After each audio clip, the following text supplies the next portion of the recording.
On this episode of Robe Chats, the podcast. Pyrotechnics is physics. It's God's oxygen that makes it spark. I call all my student workers Jedis. They really come out as difference makers. From AZUSA Pacific University, Chris Kelly. Welcome once again to Robe Chats, the podcast. I'm your host, Brian Matthews, and we are still here broadcasting at the NAB Summit in Las Vegas, Nevada. And we are joined today by Mr. Chris Kelly from AZUSA Pacific University. Chris, thank you very much for taking the time to join us. Thanks for having me. It's great to be here. Thank you. It's a pleasure to meet you and learn about everything that you've been doing. And we're going to get into that for those who are watching and listening. Chris has been with Disney.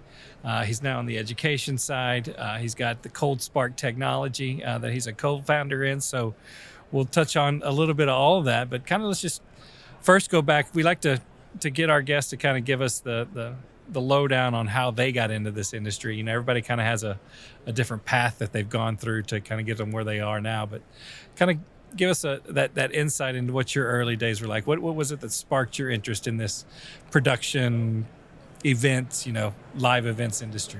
Great question. I studied theater.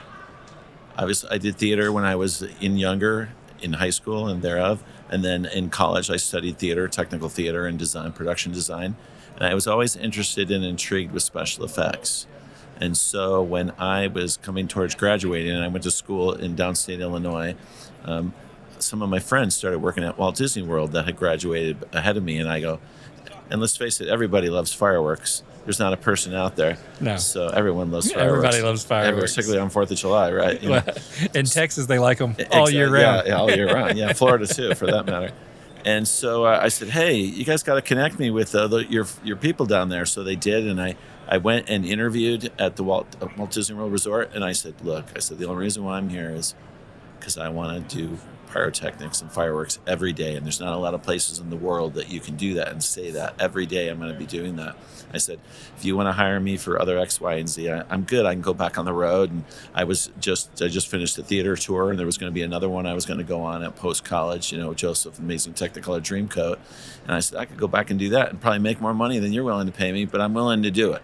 So I started at the ground up and worked my way from being a pyrotechnician, just loading shows at Cinderella Castle, all the way to the head designer. Did you always have, like as a kid, were you always fascinated with pyrotechnics and fireworks? Was it why why did you get drawn to that side as opposed to, all the other different sound, audio, staging that theater could have gotten you into? Why was it the pyrotechnics side that really spoke to you? You like blowing stuff up, did you? I think it grew out of my theatrical side, because the one thing I never really liked about audio is you can't see it. You can't see audio. Obviously, it's invisible, right? Right. And lighting, I worked before there was moving lights, and then afterwards when there was, and I just always appreciated the special effects that were used in theatrical plays, and what's really important too is most pyrotechnic guys that are in the theater world, they really came out of the prop side of things, because a person needs to do a little effect on a burning coat, smoke coming out of something, a spark coming out of your hand like a magician, and things of that sort. And I was really intrigued, and let's face it, I think what changed me was Phantom of the Opera, to be honest with you. When I saw Phantom and the fog that was used in Phantom of the Opera, I was like, special effects is the way to go, and pyrotechnics, it's 100%. I was going to ask you if you remembered when the chandelier one crashed, when the chandelier crashed at the end of the first act, I was like, that's it, I'm sold. And that was it. That's it. I was like, that's what I'm going to do. So you got this early gig at Disney. I did. And so kind of, everybody loves Disney. It's the happiest place on earth, right? Absolutely. So kind of what's that early pyrotechnics? What does that look like? Because now pyrotechnics have grown and expanded into something I'm sure it wasn't, when you first started. So what was... It has. There was always fireworks. That was invented it's controversial who invented fireworks. Was it the Europeans? Was it the Chinese? But stage pyrotechnics is a new industry. If you think for concerts, and really, I was really fortunate in the late 70s is really when it really started coming into its own. And I worked alongside several pyro companies that invented pyrotechnics for Kiss and Gene Simmons. And I'm still very close to the woman who founded that company. And they provided, Gene Simmons would come to their factory and they'd figure out how to blow stuff up for their concerts. The first time a guitar shot sparks out of it, So I really learned during the Renaissance time of pyrotechnics. There was so many effects that were never invented until that time. And also the other company that I work with a lot is they are good friends with George Lucas and Steven Spielberg. And a colleague of mine is my mentor. He got the Oscar for The Empire Strikes Back for special effects. So I really learned from the Renaissance time as it was becoming more of a professional industry than just guys mixing up little pieces of powder and product and blowing it up, you know what I'm saying? Right. So it became very professional and very concise and safe. Pyrotechnics had to become safer too, and that was a big part of it. And I really enjoyed that. And combining that with aerial fireworks is the perfect combination, because then you have close proximity. Plus, if you go to like Electric Daisy Carnival or something like that, you see it on the stage and Right. you see it in the air, and that's really a multifaceted layer that I really liked, and that really intrigued me, and I was sold on that.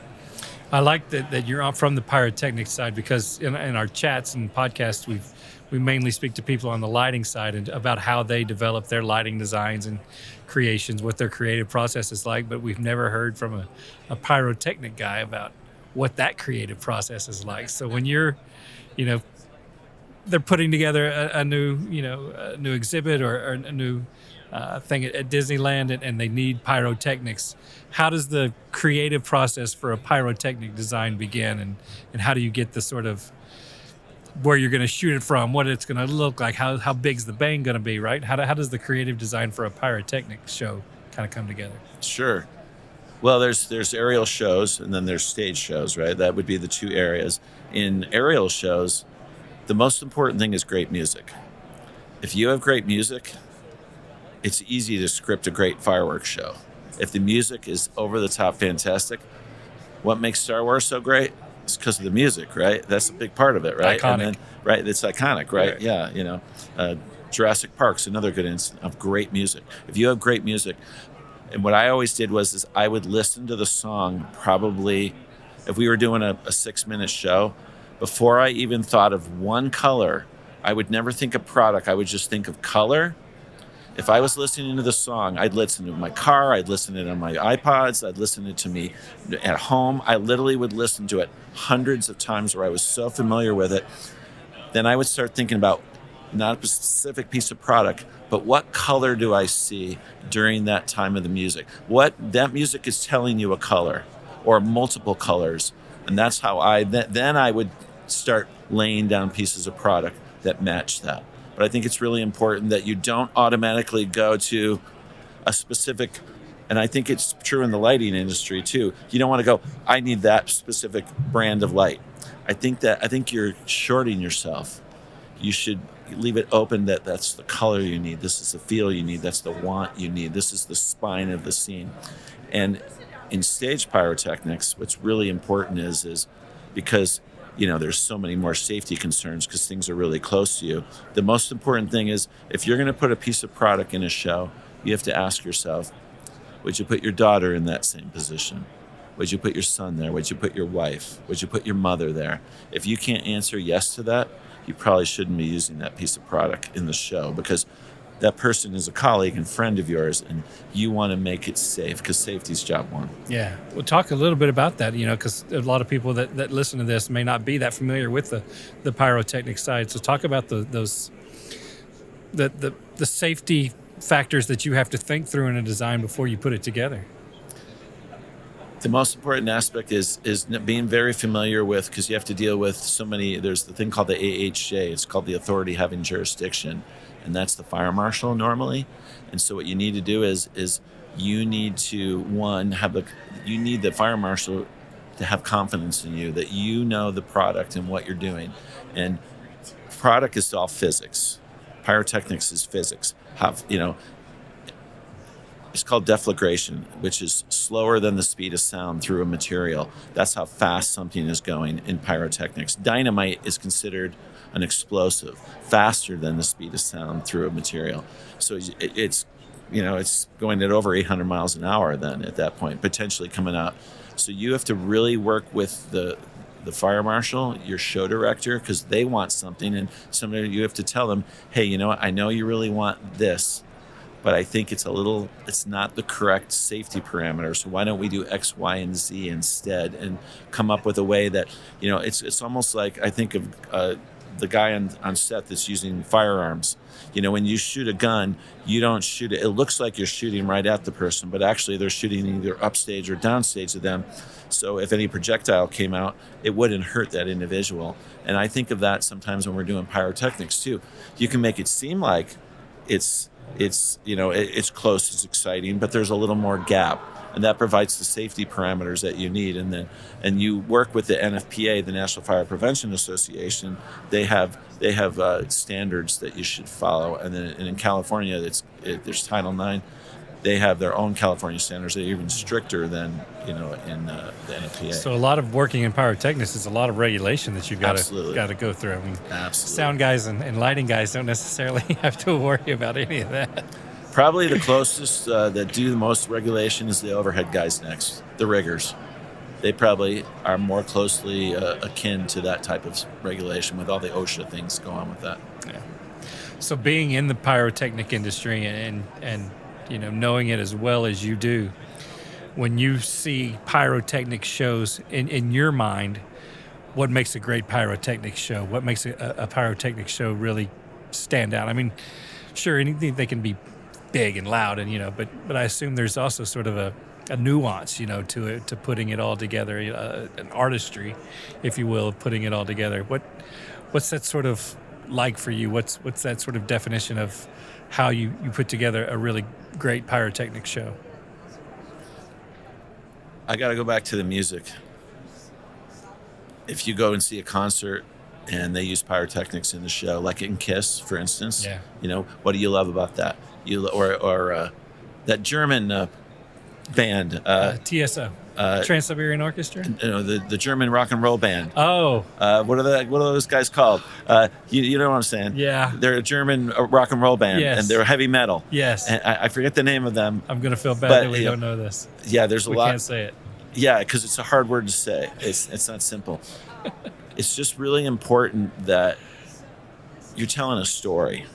Let's face it, a show is a story, right? If it's Gene Simmons singing, rock and roll all night, or if it's Trans-Siberian Orchestra, for instance, you're telling a Christmas story and Christmas songs and things of that sort.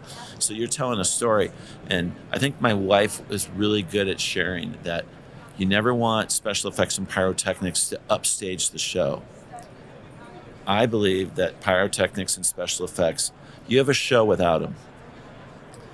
You have cupcakes without the frosting, but who wants to eat a cupcake without frosting?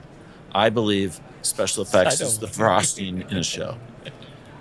It makes the show great. Yeah. It's still a good show, but when you add in O, right here in Las Vegas, everybody remembers the scene where the guy he's reading the newspaper, and then the whole newspaper, and he catches on fire, and then what does he do to get doused out?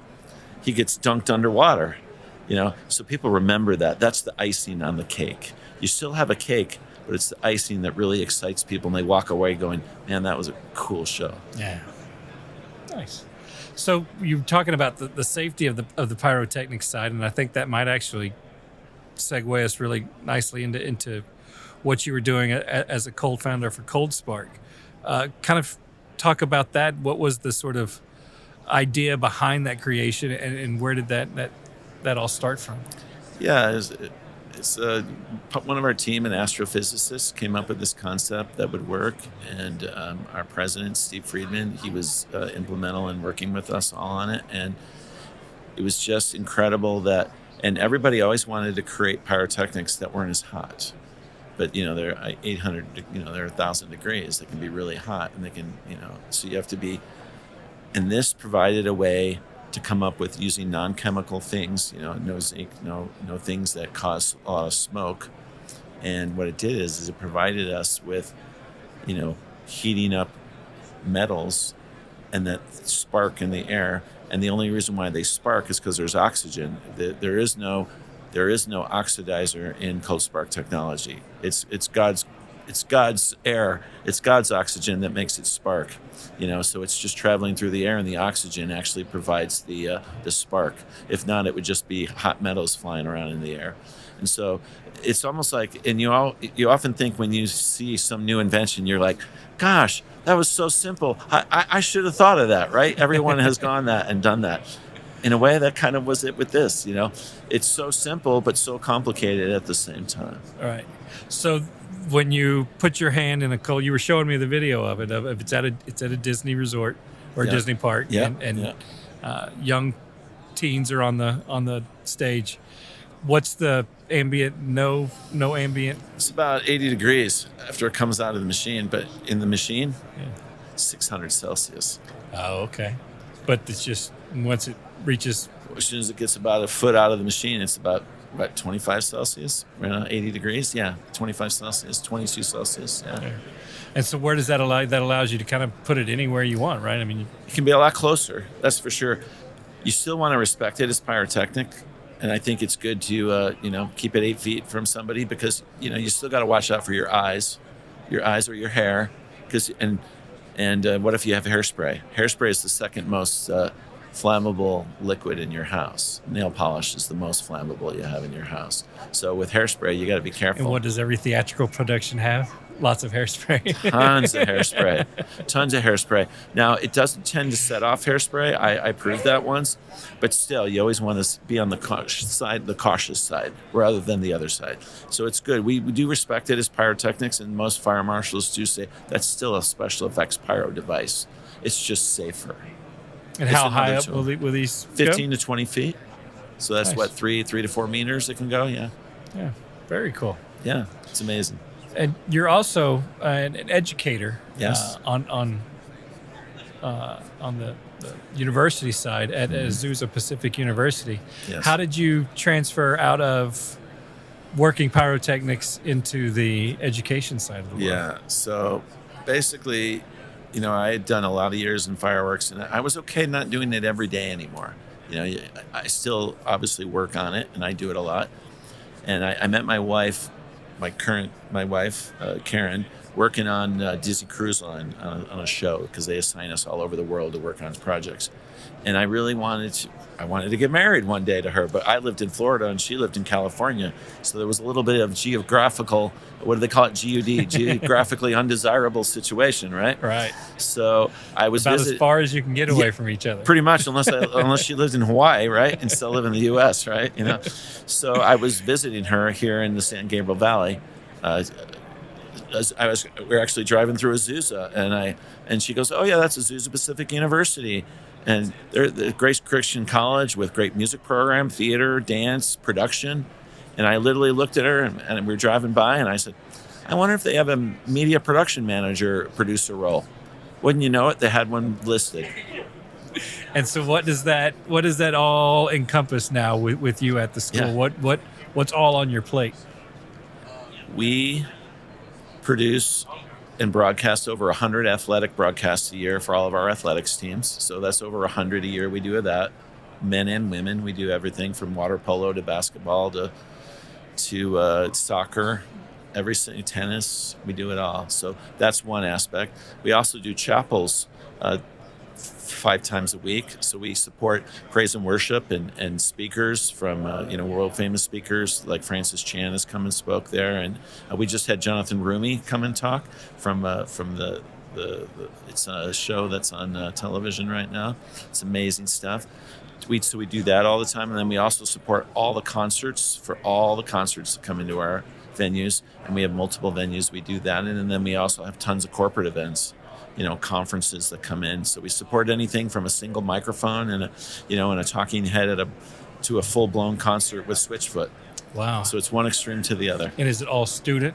I have a small staff, and I have a student staff of 30 plus students. So they're anywhere from 17 years old to 25 years old, and we basically a lot of them come in knowing nothing, and they leave getting jobs in the industry, being an engineer for Ross, for NEP.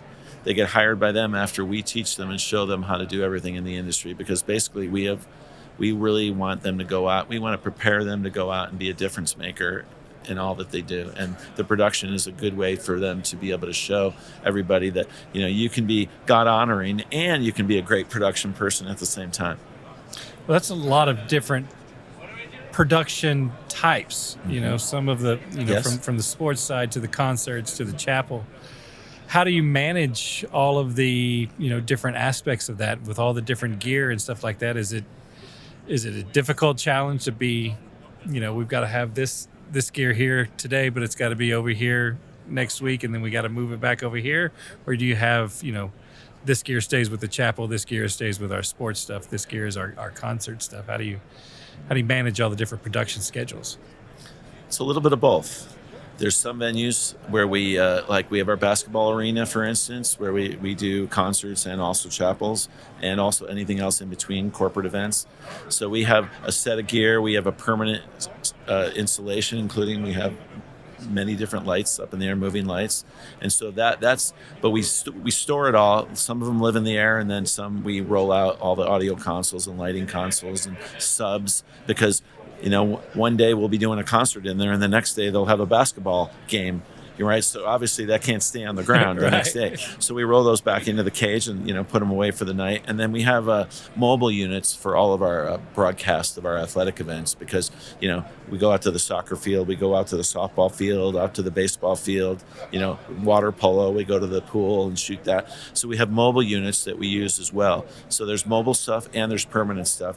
And we probably have about 2,500 pieces of gear all together, right? And so we have a huge inventory where we're keeping it, and we also document how old the gear is, when it's time to replace it. There's certain life expectancy even in production gear, but we really take really good care of our gear. That's something that we teach our students. If you respect the gear respects you back, and it lasts a lot longer.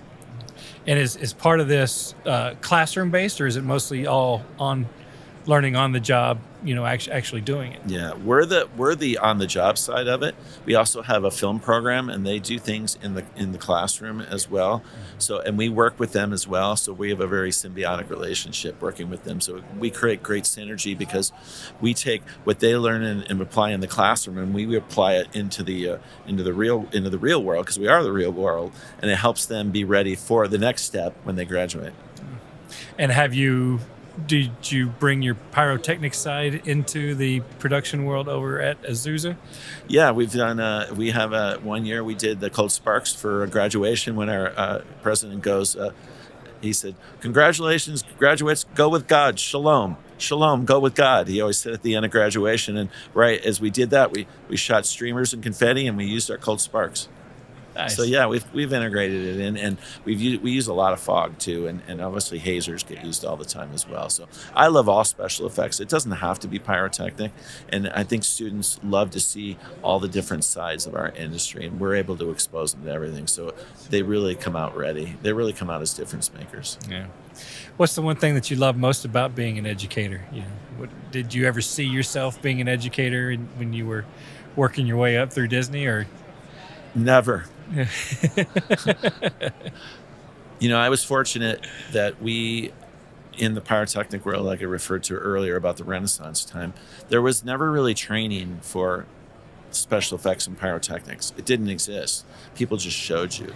Right? So I was the first group of people that wrote the training program for the entire Walt Disney Company. I was very fortunate to be that first group of people, and we basically wrote an entire pyrotechnic training for the entire, and many people in the industry have used that same one. And so what we did is we wrote a whole program, and then we taught ourselves. We chose 2 people to be the teachers, and then we all sat in the class, and then we evaluated how they did, and then we'd switch and we'd teach them, and we did that for about a month. And so it was amazing that I got that opportunity to do that. And then the crazy thing is I never thought I'd be an educator. I ended up living in Florida all those years. I became a scuba instructor. So I know that's kind of off the cuff and not a production thing. But what it taught me is that you need to, when you're training and educating people, you need to take it serious. Because when you're teaching people to breathe underwater, it's critical that you understand there's safety parameters there. Yeah. So I think the most exciting thing I learned on all that is that the younger people are knowledge of they're sponges, and they just absorb at a very quick rate, and it excites them. And being able to work around and encourage and mentor young people, it keeps you young. Yeah. You can be 30, 40, 50 years old, but when you're around a bunch of 22-year-olds, it keeps you about 20 years younger for sure. And that's exciting. And they in turn appreciate you, and you end up appreciating them more. And it's just it makes it for a great gig. And I couldn't see it any other way. Yeah. When anytime people work on production, there's that whole family environment and that bond that's sort of instantly created. These kids, I assume they're there 3, 4, 5 years. Absolutely. And so you're working with them all this time. What's that feeling like when you get that call from one of them? They've left the school when they learning underneath you, and they're excited about their first big gig that they got outside of school. What's that sort of feeling like for you? It's kind of like particularly for someone like me who never had any children. I have no children, so I don't have that. Good job, young son. I call all my student workers Jedis, because they're young Jedis, very much like in Star Wars. I think it's a great term to use. Hey, young Jedi, can you go help that other Jedi? And they're like, heck yeah, I like that. Because a Jedi is a very positive thing, that you're going to be responsible, you're going to be respectful, you're going to do well. Excellence is not. You can't compromise on excellence when you're a Jedi, right? We've all seen the movies. Yeah. And I think what it really, when they tell me that, I'm like, well done. Well done. It's almost like Obi-Wan at the end. He's like, well done, young Luke Skywalker, And so I think that's what I get. I get that, the time we spent was well spent. And, they think they got more out of it than I got out of them, but I think I got more out of them than they got out of me. Yeah. So it's probably both. Probably a little bit of both. Yeah. Well, we'll let you out of here on this last one. When you're speaking to those kids and just knowing everything that you've gone through and how you worked your way through the business from Disney, all the way up, when they ask you, what's that one piece of advice that they need to hold on to that'll, kind of last them throughout this industry? What's that piece of advice that you always like to give them or try to instill in them about how they can, not necessarily achieve or be successful, but have that personal, idea of success in this industry? What's that advice that you like to give to them? I tell them two things, because they have asked. Either when you're talking to them and they say, hey, I want to put your name down as a reference because I'm doing an interview. And I go, okay. And they ask, well, what do you think, what's important? And I go, one of the most important things is being on time. Because there's a lot of great people out there. But if they're not on time, you can hold up a whole set from starting. Like if you're the electrician and you're the one who's going to be firing up all the lights and everything, if you're not there, then they can't start. So they're literally waiting for you. It could be 50 people that you're holding up. Could be 100. You don't know. So being on time is important. And another thing is really good about being on time. If you're on time, you at least did one thing correct that day. I made it on time. And it usually sets the table for everything else to go correctly, because then you're not rushed, you're not you're just all calm and cool. And coming on time, then you get and I said, then you have time to grab that extra coffee and hang out with the team, and chill out and talk about the day you're about ready to have, and you can be all excited. But when you're late, you're like running in, you're just jumping in, blah, blah, blah, blah, and you're not ready. And the other thing is, and I think it's really important that as much as possible, and I realize it's even more now since we went through our whole worldwide pandemic, is when you have the opportunity, go and talk to a person in person. I once worked at Walt Disney World, and I was pulling all the insurance licenses for all of our shows we were doing all over. We were doing a tour, and I was doing all the licensing for all the different cities. So I had to get certificates of insurance for every single city. Well, that seems like an easy job. Yeah, super easy. Piece of cake. Because there's a fire marshal in every city. There's a mayor in every city. There's a county Worldwide commissioner. bureaucracy. Right, What could go wrong? And you had to do it in every single city, right? And Disney was on tour, and I was the permit puller for all of them. And then I literally, the insurance person, I was like, hey, I'm getting another set of insurance. I need to send you the paperwork. And I was like, they're like, yeah, you can just fax it over, because we were faxing then, And then the lady goes, hey, why don't you just drive it over to me? I've never met you. I've probably done 100 permits with you, and I've never met you in person. And it was like 10 minutes from my office. Because Walt Disney World is 26 square miles, so there's a lot of space. So I drove over there, and I met her, and it was fantastic. Face-to-face builds relationships, and one of the most important things I was taught was it's all about the relationship. It's not about the gear. It's not about the technology. It's not about the ooh and ah of fireworks or pyrotechnics. It's about the relationship, because really shows our relationship too. Everything we do in entertainment is about communicating. Everything. There's not a thing we don't do that isn't communicating. You're communicating a story, you're communicating a feeling, you're communicating a mission of something. And so if you can have a great relationship with somebody, and the only way to really have a true relationship is mano to mano, as they would say, or paisan to paisan, as my mother used to say. You can only do that face to face. And I think that makes a difference. And when you have great relationships, you end up being more successful. I think that's a great point, because I think a lot of and I don't want to stereotype, but I think a lot of the younger generation is so invested in the non face-to-face communication that goes through with text and everything. It having a face-to-face relationship with someone, I think is becoming lost, and I think it's great that you're instilling back into them that is still the most valuable part of this industry, because it is, while it may be worldwide, it's still a small knit industry, and people know each other, and it all is about those relationships that you can build. Super small. Yeah. And you better behave. I tell them that too. Behave. Don't go make a fool of yourself out there and then tell them you worked under me. Because I was working on this. I was working on The Voice, and I was working with the stage manager for that. And then 6 weeks later, I got called to do the Oscars. It was the same stage manager that was with me on The Voice. You want to have a good relationship, because they're the ones that are calling the cues for both shows, and they're both just as important.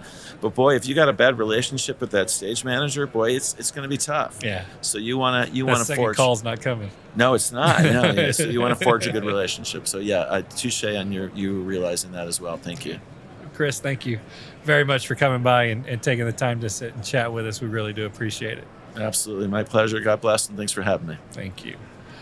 Remember, you can find our podcast on all your favorite podcasting platforms. You can also find us on YouTube. And we'll sign off the same way we always do. May the light always shine your way. You can make it the Robe way. Have a good day.